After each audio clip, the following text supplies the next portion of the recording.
Bom, a ministra Carmen Lúcia Elivaldo Barbosa tomou posse lá no Tribunal Superior Eleitoral.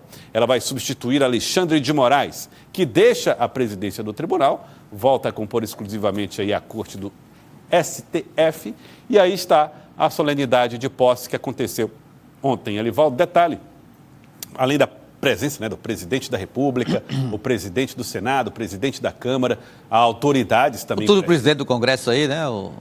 Então, dizem, né, que lá havia Alcolumbre. Havia Alcolumbre aí, né, do lado. O presidente do Congresso. Paulo Gonet, o procurador-geral da República, né, o procurador eleitoral também. Do lado da ministra... A ministra Carmen Lúcia. Aí é o presidente do Congresso, né, Rodrigo Pacheco, presidente Lula, Alexandre de Moraes, que também participou dessa solenidade. Então, solenidade muito prestigiada do Tribunal Superior Eleitoral, que coloca Carmen Lúcia na presidência. Elivaldo Barbosa, Carmen Lúcia, que com um tom mais discreto, assume agora a presidência do Tribunal Superior Eleitoral. Uma série de desafios, porém com a característica, uma eleição municipal. E o vice-presidente será o piauiense Cássio Nunes Marques. Cássio Nunes Marques assumiu vice-presidente hoje e presidente daqui a 2 anos. Ele está na linha sucessória do Tribunal Superior Eleitoral. Cássio Nunes, o ministro piauiense do Supremo Tribunal Federal e vice-presidente do Tribunal Superior Eleitoral, ele que vai comandar as eleições de 2026, viu, Jorge? De 2026. Será aquela mais pesada. Muito mais. Eleição presidencial, por exemplo. Vai estar lá presente, comandando o TSE, o ministro Cássio Nunes. E ontem, a ministra, como você disse bem, no tom discreto, porém sem mudar o estilo de garantir uma justiça eleitoral fortalecida e pronta para combater desvios de conduta de agentes públicos que possam comprometer lisura do processo eleitoral, a defesa dos movimentos, das ferramentas para o combate às fake news, ferramentas digitais que procuram distorcer a realidade dos processos eleitorais. Enfim, Carmen Lúcia fez um discurso sereno, porém sem arredar 1 milímetro em relação ao comportamento da justiça eleitoral brasileira em defesa do processo que existe hoje no país, consagrado das urnas eletrônicas e, naturalmente, da defesa da democracia dentro de um princípio mais geral. Ela, em relação ao comportamento de Alexandre de Moraes, é um estilo diferente, mais espalhafatoso, mais incisivo nas declarações, ela é mais discreta, porém, comportamento também da mesma forma como conduziu a justiça eleitoral há 10 anos, há 11 anos, quando foi presidente pela primeira vez e foi também durante um processo de eleição municipal.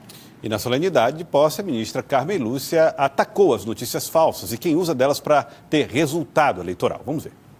O que distingue esse momento da história de todos os outros é o ódio e a violência, agora utilizados como instrumentos por antidemocratas para garrotear as liberdades, contaminar escolhas e aproveitar-se do medo como vírus a adoecer pela desconfiança das relações de cidadãs e cidadãos.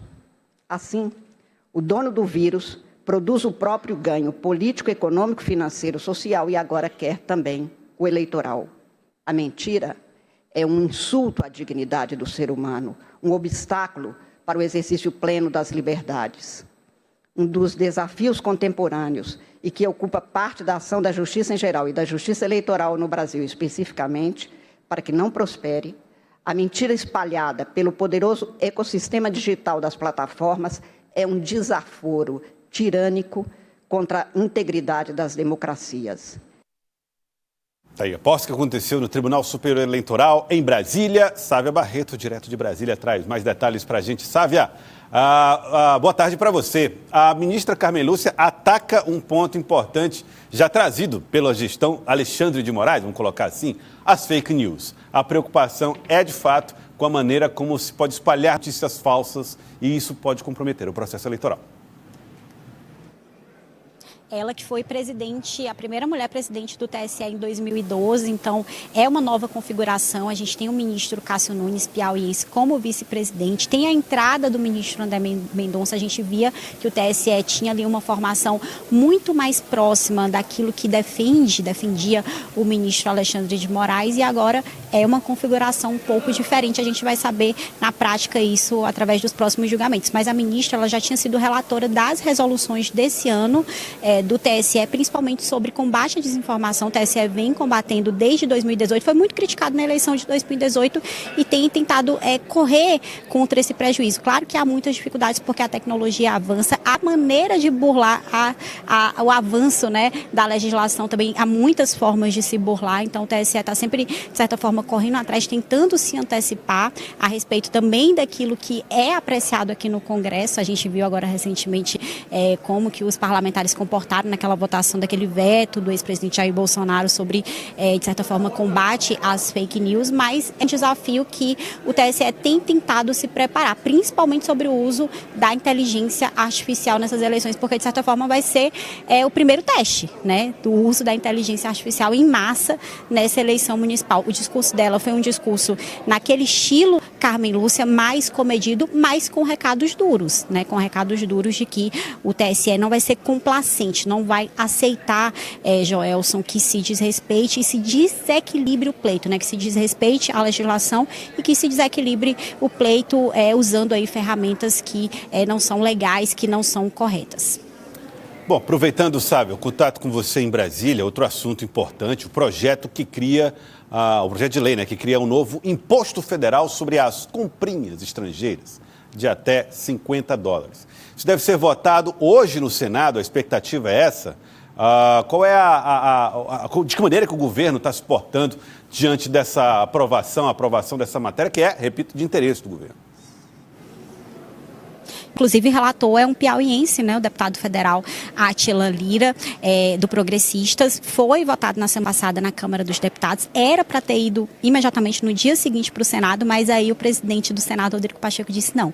Calma, a gente precisa discutir, analisar. Essa é uma pauta polêmica, termina sendo um pouco impopular, porque assim, vai se pagar 20% de imposto em compras de até $50 de sites como Shein, Shopee, AliExpress, que são compras pequenas, mas que não se pagava imposto e as pessoas vão pagar. Claro que tem o argumento da defesa da indústria nacional, do desequilíbrio, né, a partir do momento em que entram mercadorias que não pagam impostos e os brasileiros, as empresas brasileiras pagam esses impostos e vendem produtos mais caros. Então há uma competição desleal. Tem argumento para todos os lados. O fato é que é uma pauta impopular, mas tem o interesse do Ministério da Fazenda abertamente em aprovar, porque vão entrar mais recursos para a União. O presidente Lula ali um pouco em cima do muro, diz que pode vetar, não pode, mas a gente sabe que nos bastidores há todo um acordo sim para aprovação hoje. Agora, o sinal amarelo, porque o ex-presidente Jair Bolsonaro tem agido também nos bastidores, feito provocações dizendo, olha, quem vai taxar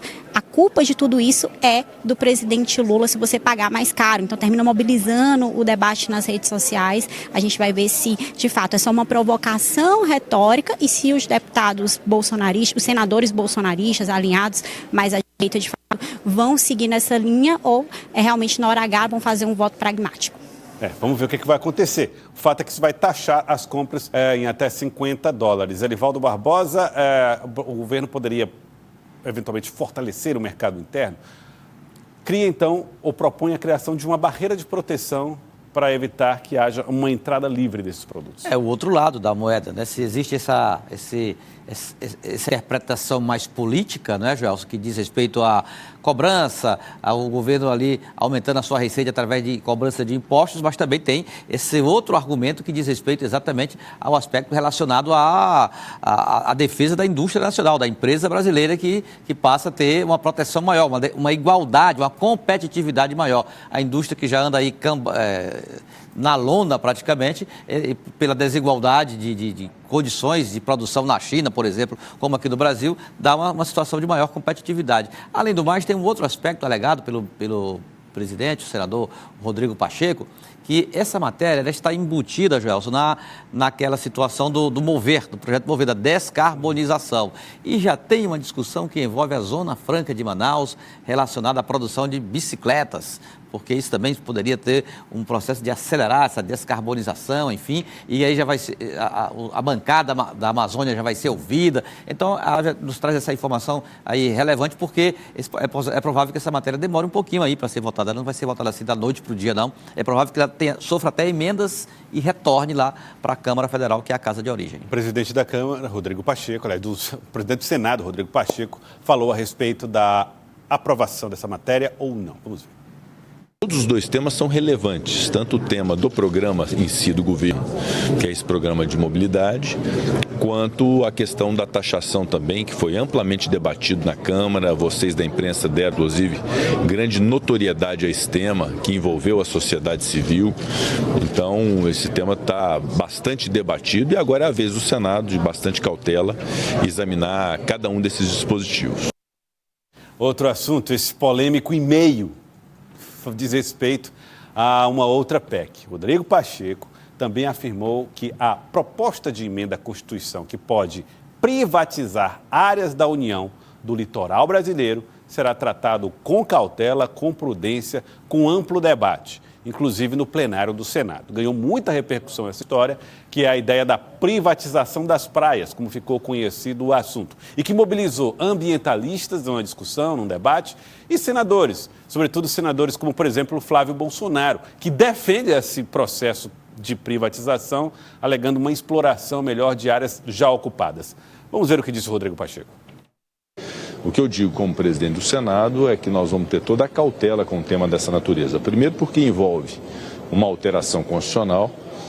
Segundo, porque é um tema, de fato, que gerou grande repercussão, grande polêmica, e é preciso entender em relação ao mérito dele. Então, de nossa parte, haverá toda a cautela, prudência e um amplo debate com a sociedade, com os segmentos que desejem debater esse tema, inclusive no plenário do Senado Federal. Há, inclusive, um pedido de sessão de debates formulado pelo senador Fabiano Contarato para que esse tema seja também amadurecido por todos os senadores. Então, o que eu posso dizer é que, assim como todas as outras, há um respeito de nossa parte em relação às propostas legislativas de todos os parlamentares, mas, naturalmente, se tratando de uma emenda constitucional, nós temos que ter toda a cautela de poder fazer um amadurecimento devido acerca do mérito da proposta. Se ele é bom ou não, isso é uma aferição que o debate é que vai poder permitir chegar a essa conclusão.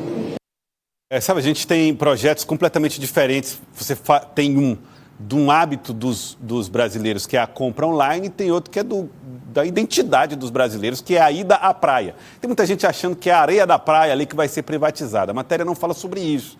Fala sobre áreas da União que até algumas já são exploradas por iniciativa privada. O fato é que, independente disso, essa deve ser uma matéria que deve fazer muito barulho e dividir bem ao meio a direita e esquerda dentro do Congresso Nacional, sabe? Olha, e assim, segmentos dentro da direita, porque a gente não tem ouvido muitas vozes defendendo esse projeto, além do senador Flávio Bolsonaro, que é o relator. Esse projeto ele foi aprovado na Câmara dos Deputados, é uma PEC, uma proposta de emenda à Constituição, realmente o trâmite demora, mas foi em 2022. O governo era do então presidente Jair Bolsonaro. Não houve polêmica naquela época. Por que está todo mundo discutindo? Porque teve uma audiência pública no Senado, isso é uma introdução à tramitação da PEC nas comissões, tem que passar na Comissão de Constituição e Justiça, passar nas outras comissões até chegar no plenário.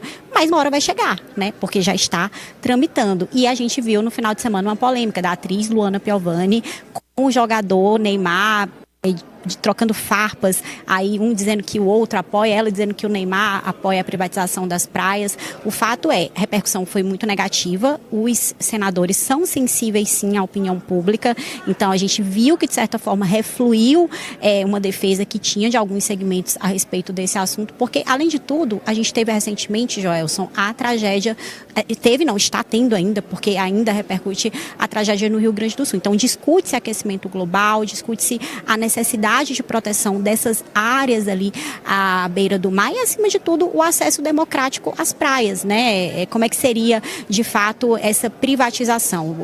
Os terrenos ali da Marinha, de Marinha, né? Não é da Marinha, mas é de Marinha que se chama, eles são da União, seriam cedidos a estados, municípios e a entidades privadas para construir, no caso, empreendimentos turísticos. Quem defende o projeto diz que, na verdade, vai gerar muitos empregos, mas, por outro lado, a população fica muito preocupada, porque, de certa forma, o acesso à praia, que é totalmente livre, ele seria cerceado, né? Acho que essa é a maior preocupação. Muito bem. Agora vamos mudar de assunto, vamos trazer aqui para Teresina, para o Piauí, as questões políticas e administrativas também. Elivaldo Barbosa, ontem, né, e Paula Sampaio, farejaram esse encontro aqui, olha, do governador Rafael Fonteles com as fontes. Tiveram aí as informações de que estava havendo esse encontro hoje registrado e publicado pelo governador esse encontro que aconteceu com a bancada federal ligada a Rafael Fonteles. Ou seja, não estavam aí os deputados de oposição Júlio Arcoverde e Átila Filho. Né? Nem Átila, Ciro Nogueira. Lógico. Nem Ciro Nogueira, o senador Ciro. Então estava aqui só os senadores, deputados federais que são ligados ao grupo de Rafael Fonteles. Participaram de um encontro demorado ontem lá no Palácio de Karnak. O governador postou a imagem, se falou, né, a respeito das intenções administrativas, inclusive Elivaldo Barbosa, falando sobre a emenda, o que é prioridade, tudo isso foi pautado lá. E não poderia ser diferente, né? O governador reúne a bancada aliada no Congresso Nacional, claro que trata desses assuntos de alinhamento de objetivos do Executivo e que dependem da ação, da atuação dos deputados e dos senadores. Então, alinhar mais esse discurso e integrar foi o assunto que os próprios parlamentares revelaram após a reunião. Agora, também revelaram que temas políticos também foram debatidos, preocupações, apreensões, alinhamentos políticos que precisam ser feitos, efetivados, sobretudo agora, nessa fase final de preparação de uma estratégia governamental, do ponto de vista político, para o pleito municipal de outubro. Sávia Barreto, o que é que os bastidores apontam desse encontro no Palácio de Karnak com o governador e a bancada governista, vamos dizer assim?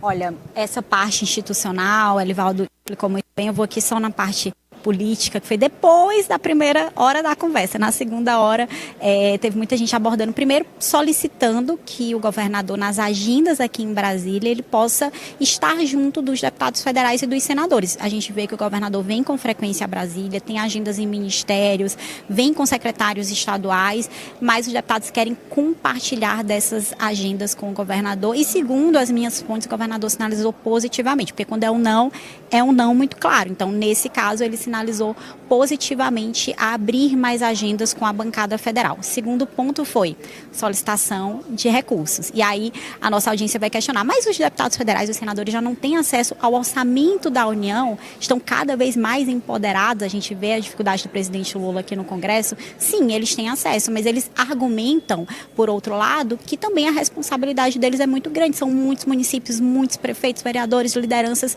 e que eles não têm secretarias e não têm cargos. No governo Wellington Dias, a gente lembra que deputados federais indicaram Secretaria de Saúde, de Educação, secretarias importantes. Houve uma mudança na gestão de Rafael Fonteles. Os deputados estaduais é que fazem essas indicações e os deputados federais têm as emendas da União, que é um direito deles. Então, eles querem mais espaço dentro do orçamento, mais espaço dentro do governo. Aí a resposta, segundo as minhas fontes, foi: vamos avaliar. Não foi um sim e não foi um não.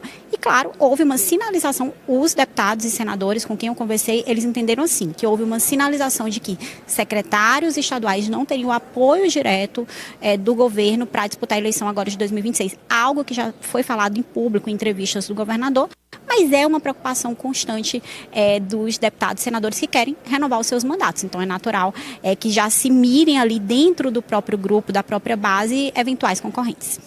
Isso aí, a situação, veja só, Elivaldo Barbosa, diálogos ampliados aí, então, com a bancada federal ligado aí ao governador Rafael Fonteles. Até porque tem opiniões divergentes da bancada com relação ao aspecto político, né? Já que esse assunto também é importante pelo momento que o país atravessa, que o Estado atravessa, pré-campanha, na fase final, para os municípios. Por quê? Tem aquela história, aquela interpretação. Em determinado município ali são aliados, então o governador nem vai lá, vai ser uma posição mais neutra. Não, não é aliado, mas está agora na base governista. O governador vai amenizar ali o efeito. Então, são muitas questões que precisam ser resolvidas e tratadas. E o governador não quer, naturalmente, provocar fissuras na sua base aliada, porque tem também o desafio eleitoral de 2 anos depois, que é aquele que realmente o governador estará inserido como um agente político importante do centro do processo eleitoral, como governador candidato à reeleição. Quem também teve a agenda com o governador Rafael Fonteles ontem foi Tereza Brito. E ela, inclusive, postou essa foto aqui, ó. Iniciei minha agenda logo cedo com o nosso governador Rafael Fonteles, numa agenda administrativa. E aí, na legenda da foto, ela fala a respeito de Juntos para Novos Desafios. A Tereza Brito, a deputada Tereza Brito, ex-deputada Tereza Brito, é pré-candidata à Prefeitura de Teresina pelo PV, partido que tem uma federação com o Partido dos Trabalhadores, que já lançou Fábio Novo como pré-candidato a prefeito, está inclusive em campo nesse momento. Elivaldo Barbosa, eu tive contato com Tereza Brito, ela fez uma agenda, está fazendo nesse momento uma agenda, indo para Brasília, para a capital federal, onde vai participar de uma agenda institucional do Partido Verde, e não deu detalhes a respeito de como é que foi esse diálogo. Diz que vai a Brasília e depois o assunto pode ser até tratado. O fato é que esse impasse que ainda envolve o Partido Verde, que, a meu ver, também é uma coisa resolvível por outros meios pelo Partido dos Trabalhadores, até numa eventual convenção, mas ainda é uma questão que ocupa espaços na agenda dos integrantes da equipe de diálogo dessa federação PV, PT e PCdoB. É uma falta de clima de harmonia plena, né? Sim. Todo mundo tranquilo, integrado aí.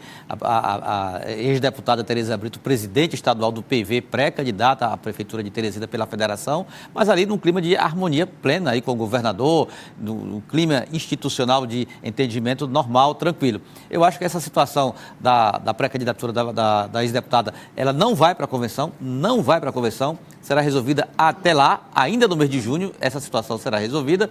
E eu procurei saber informações aqui da área municipal do PV.